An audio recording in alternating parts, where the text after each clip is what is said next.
ನಮಸ್ತೆ. ನನ್ನ ಹೆಸರು KR ರಾಜಶೇಖರ್ ಅಂತ. ನಮ್ಮ KVK ಕೃಷಿ ಕೊನೆಹಳ್ಳಿ ವಿಜ್ಞಾನ ಕೇಂದ್ರದಿಂದ 3 ಥರದ ನವಣೆಗಳನ್ನು ಕೊಟ್ಟಿದ್ದರು. ಒಂದು ಬೆಂಗಳೂರು GKVKದು, ಒಂದು ರಾಯಚೂರದು, ಒಂದು ಆಂಧ್ರದ್ದು. ಇದರಲ್ಲಿ ನಾವು ಬಿತ್ತನೆ ಮಾಡಿದಾಗ ಏನಪ್ಪ ಪ್ರಾಬ್ಲಮ್ ಅಂದರೆ, ಯಾವುದೇ ಧಾನ್ಯವನ್ನು ಬಿತ್ತನೆ ಮಾಡ್ಬೋದು, ಆದರೆ ಆ ವೀಡೌಟು ಕಳೆಯನ್ನು ತೆಗೆದಿದ್ದರೆ ಆ ಬೆಳೆ ಒಯ್ಯೋಣಲ್ಲ.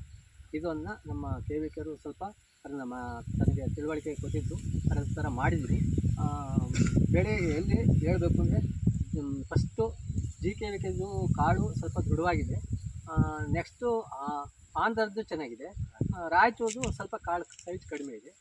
ಅಂತ ಇಳುವರಿನೂ ಯಾಕೆ ಬರುತ್ತೆ ಅಂತ ಮತ್ತೆ ನೆಕ್ಸ್ಟು ಕೊಯ್ಲು ಪರೀಕ್ಷೆ ನಡೆಸಿದ ಮೇಲೆ ಅದು ಹೇಳ್ಬೋದು.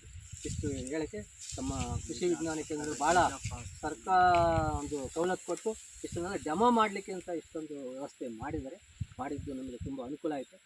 ಬೇರೊಬ್ಬರು ರೈತರಿಗೂ ಸಹಿತ ಇದನ್ನು ಮಾರ್ಗದರ್ಶನ ನೀಡಿ ಮತ್ತು ಸಿರಿಧಾನ್ಯವನ್ನು ಬೆಳೆದು ನಮ್ಮ ರೈತರು ಚೆನ್ನಾಗಿ ಅದನ್ನು ಊಟ ಮಾಡಿ ಆರೋಗ್ಯವಂತ ಆಗಬೇಕು ಅನ್ನೋ ಒಂದು ಮನೋಭಿಪ್ರಾಯ ನಮ್ಮದು. ಹೇಳೋಕ್ಕೆ ನಮಸ್ಕಾರ.